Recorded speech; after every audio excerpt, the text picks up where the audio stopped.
Hello everyone. Thank you for choosing to interact with my final project for our Tribal Courts in Indian Country class. My name is Lauren Jakobsson. You may or may not recognize me from our class discussions. However, either way, thank you so much for choosing to watch my project. For my presentation, I have decided to focus on the government of the Potawatomi Nation. Um, let's move forward.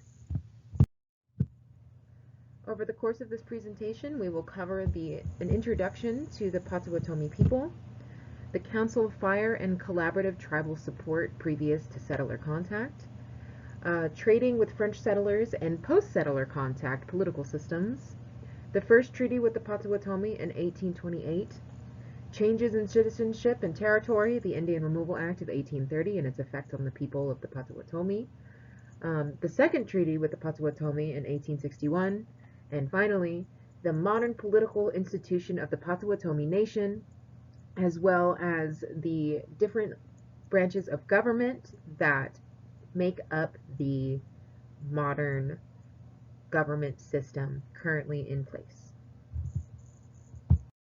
Traditional Potawatomi oral histories report that the historical lands of the Potawatomi people include all of those that surround the Great Lakes, including the modern areas of Montreal, Niagara Falls, the Detroit River, Mantelotton Island, Sault Ste. Marie, and the Spirit and Madeline Islands.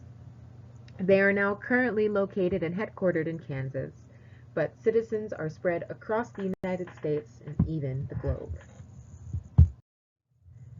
Previous to colonial occupation, the Potawatomi people were already established in a collaborative support system with the surrounding tribes and peoples of the Ottawa and Ojibwe, and they were collectively known as the Anishinaabe. Often they shared resources as well as medicine, and they coexisted off of the same areas and ecosystems in order to support each other. Even after first contact with the French, it was often the Odawa people who would speak on the behalf of both the Ojibwe and the Potawatomi, and as the Anishinaabe, they presented a unified front to the French colonizers and traders. As is the case with many people who had to interact with Europeans in the 1600s, they first made contact with the French settlers through warfare. By the 1600s, the majority of European invaders were looking to control the vast resources of the Great Lakes. And unfortunately, in the face of modern weaponry and technology, the Potawatomi and other tribes of central Michigan were forced to flee their home region to become refugees in Wisconsin. Eventually settling in Green Bay, that area, the Potawatomi and the Odawa established a major native settlement and center of commerce in this Wisconsin area, and they named it Michigan. French explorers and traders were drawn to the Michigan area, and they often bartered with the native peoples for animal furs and byproducts in exchange for European goods and weaponry. The Potawatomi actually hosted several notable French explorers, missionaries, and militants. And from this, many alliances formed with the European invaders that ended up proving to be very valuable and long-lasting. Notably, traders Pierre Esprit Radisson and Médard Choutat de Gossier came to the Potawatomi villages to barter with local tribal communities. In return, the Potawatomi visited the French trade settlements of Montreal. There they established political ties with New France that would eventually develop into a corporate and interpersonal relationship between the two communities. On September 20th of 1828, the Potawatomi tribe ended up entering a treaty with the United States of America, or the United States settlement, primarily regarding the secession of native land as well as the terms on which the missionary establishments should interact with the tribal peoples of the area. There are 5 main articles of the 1828 treaty, all of which include Article 1. The Potawatomi tribe of Indians shall cede lands to the United States, and this is defined in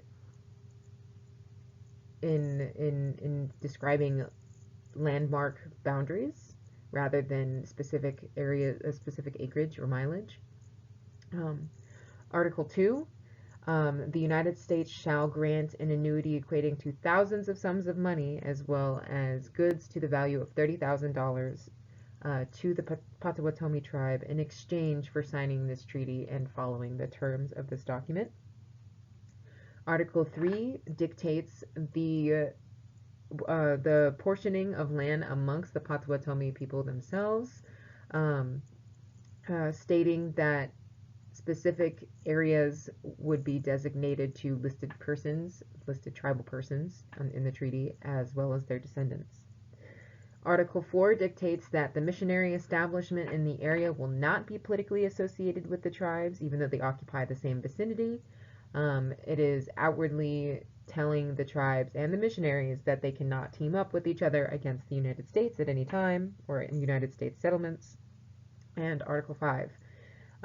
This treaty shall be obligatory after the same has been ratified by the President and the Senate of the United States. It is an official document. It is an official recognition of the sovereign status of the Potawatomi people, which is important. As with many Native people across the continent, the Indian Removal Act of 1830 changed Potawatomi life forever. Despite the 1828 treaty, on the morning of September 4th, 1838, exactly 10 years after the original signing of that treaty, a band of 859 Potawatomi people, with their leaders shacked in the back of a wagon, set out on a grueling trek from northern Indiana to a small land reserve in Kansas, what is modernly known as Kansas. The journey was about 660 miles, for which the Potawatomi were not prepared physically nor resource-wise. More than 40 people died during what the Potawatomi now call the Trail of Death.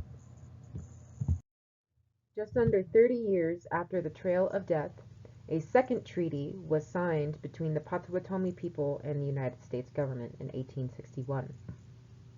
On November 15, 1861, designated leaders and more than 70 other members of the Potawatomi Nation met with federal agents to sign a treaty that would forever change the dynamic of the Potawatomi peoples and their relationship to the United States government. The 1861 treaty initiated the processing of fee simple land allotments as well as U.S. citizenship for almost 2/3 of its people. Now recognized as a citizen Potawatomi, they became one of the first tribes to enter into a treaty agreement that included both fee lands and citizenship. Some sects of the community opted out of the treaty agreement and eventually became known as the Prairie Band, who continued to hold their land communally. The decade that followed brought both successes and great challenges as the citizen Potawatomi struggled to navigate their evolving political and cultural status in the growing settler nation. In 1861, 2,170 Potawatomi lived in the 576,000-acre reservation in Kansas, and 1,400 persons ultimately chose to take land allotments, while the rest chose to maintain their land communally on a reservation now reduced to 11 square miles. As with many tribal nations across the United States, the Indian Reorganization Act of 1934 better established formal tribal governments in light of assimilation policies. The first citizen Potawatomi Nation Constitution was enacted in 1938.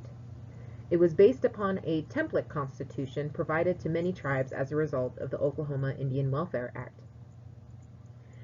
However, despite this official federal recognition of tribal sovereignty, the Constitution still delegated approval, ultimately, of these amendments to the Secretary of Interior, rather than allowing tribes to have final say upon their own governmental or political systems. The legacy of the U.S. federal domination was inherently ingrained into this document.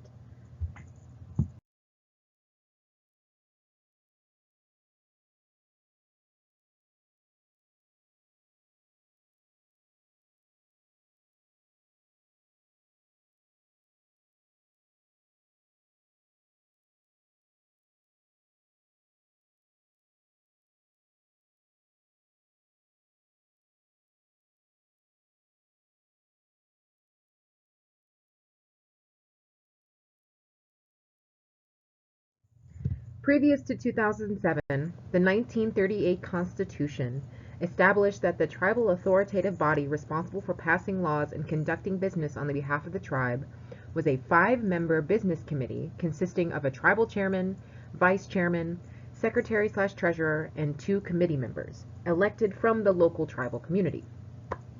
All of this, of course, any decision that they made would have to be approved by the Secretary of Interior. However, the Bureau of Indian Affairs' scrutinization of tribal government was incredibly unpopular amongst the Potawatomi people, and in turn, the citizen Potawatomi nation ratified a new constitution in 2007, taking advantage of the Thomas Rogers Oklahoma Indian Welfare Act of 1976, pursuant to the Oklahoma Indian Welfare Act of 1967, both of which had been amended multiple times since their original passing in the 1930s. It expanded the legislative body to include representatives from all around the United States, and clearly defined the governmental powers of the executive, legislative, and judicial branches of the citizen Potawatomi Nation government. Most potently, the document limited the power of the United States Secretary of Interior over Potawatomi tribal government processes. The Potawatomi Constitutional Reform Project brought in a new era of government. The new constitution expanded the business committee to a 16-member legislature representing 13 geographically distinct districts located throughout the United States. The 2007 Citizen of Potawatomi Nation Constitution outlined many aspects of the tribal government processes that were now in place for the Potawatomi Nation. This includes tribal membership parameters, as well as characteristics of the Citizens Potawatomi Nation Indian Council and other government heads. Most pertinent to this presentation, it defined the jurisdiction of the Citizens Potawatomi Nation to include all persons and all property, including lands and natural resources, and waters and airspace within Indian country as defined by U.S. Code 18, Section 1151, as well as all tribal members outside of the borders of the reservation. It also defined the powers of the 3 separate government branches within their tribal government. It defined the election processes, and it defined the lawmaking processes within the authority of the tribal court. The executive branch of the Citizens Potawatomi Nation consists of 3 executive officers: the tribal chairman, the tribal vice chairman, and the secretary treasurer. The executive officers, particularly the chairman, have the power to preside over all meetings of the business committee, which is the legislator, and the tribal council.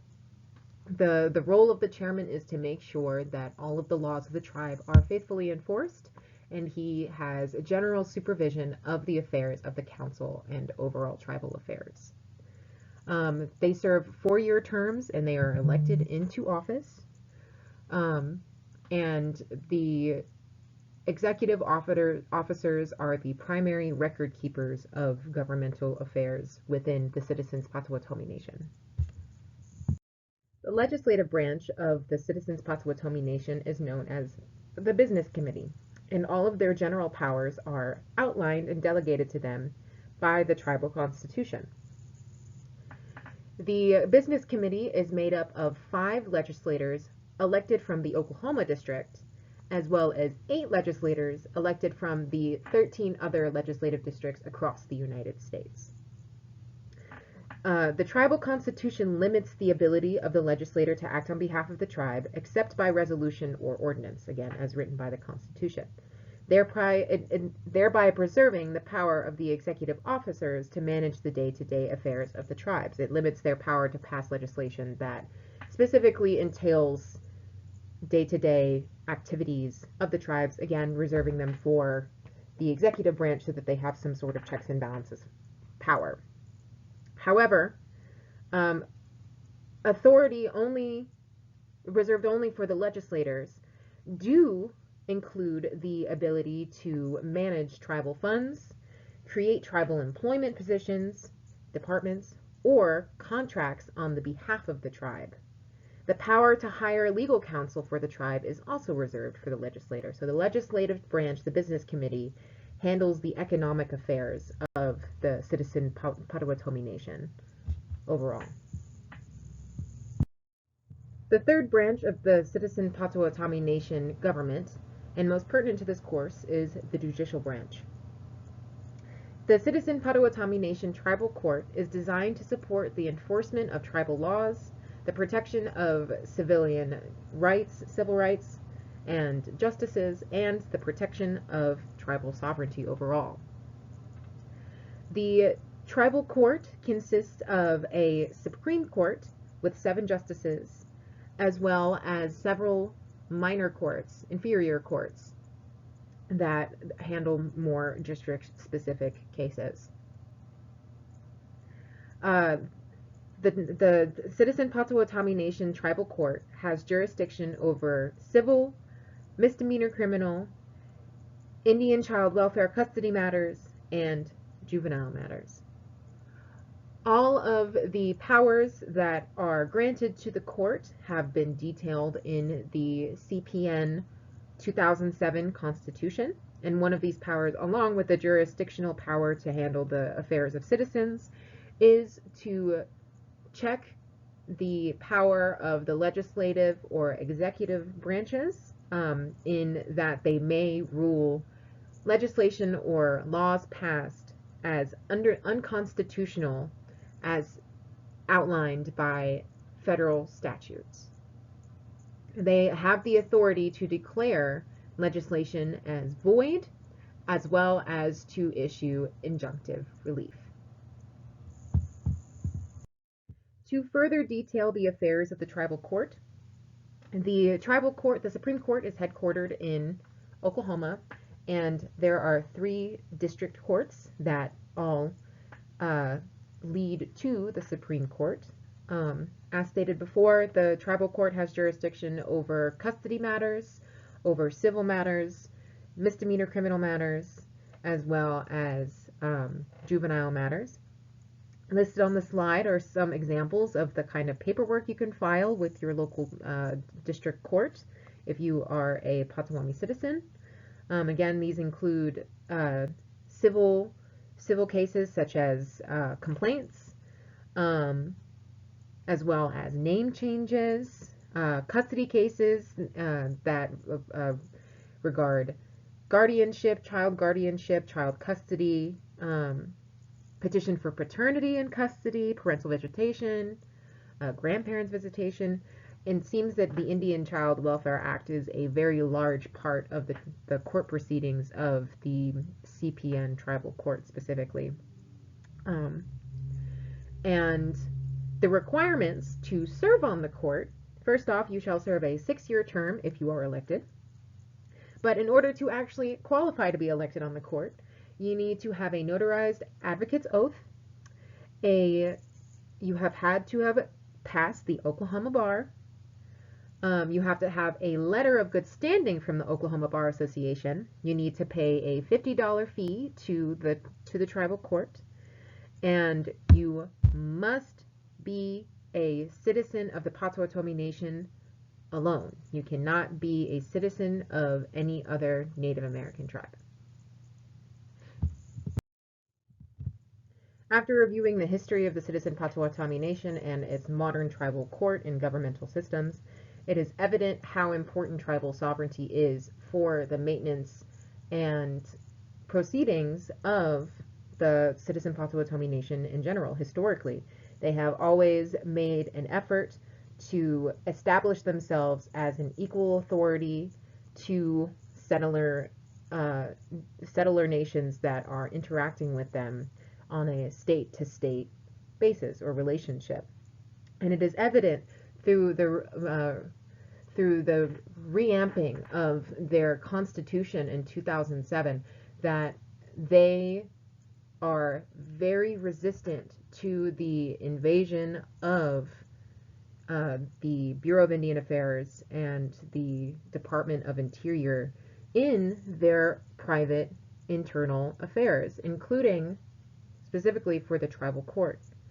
A large part of the 2007 Constitution detailed the powers of the tribal court as well as the two other branches to oversee their own community's affairs, specifically misdemeanor criminal cases, civil cases, and custody cases are all incredibly important to maintain power over, as it allows them to maintain a form of sovereignty and separation from state government. And again, this is important enough that they were able to put a vote to how they wanted to interpret their relationship to the United States government. And they had the power to overturn that and skew the granted quote-unquote constitution to their advantage in order to better solidify their court, as well as their power to legislate over their own peoples. The vast majority of the documents referenced in this presentation I found on the official Citizen of Potawatomi Nation website. It is an incredibly well organized and attractive web interface, but beyond that, it has a wealth of information. It has the two different treaties that I referenced earlier in the presentation listed on the website. They have a PDF of their constitution easily available. They have in-depth descriptions of the different branches of government available, including the judicial branch, the tribal court, and their law enforcement, all detailed and with their contact information available. And it also has a very well organized and again comprehensive history of the Potawatomi people, linked to their cultural heritage site. And it really establishes and proves that the Citizen of Potawatomi Nation is fully capable, beyond capable, of functioning as their own sovereign community outside of the Oklahoma or Kansas state jurisdiction. I mean, a website doesn't speak to that always, but it just, at least to me, I have seen state websites that are a mess, that were supposed to provide information to their own citizens, and to encounter such a well-organized, well-detailed, well-presented, accessible interface for citizens already is just to tell that it is very important to the Citizen Potawatomi Nation that they have a functioning, clean governmental system.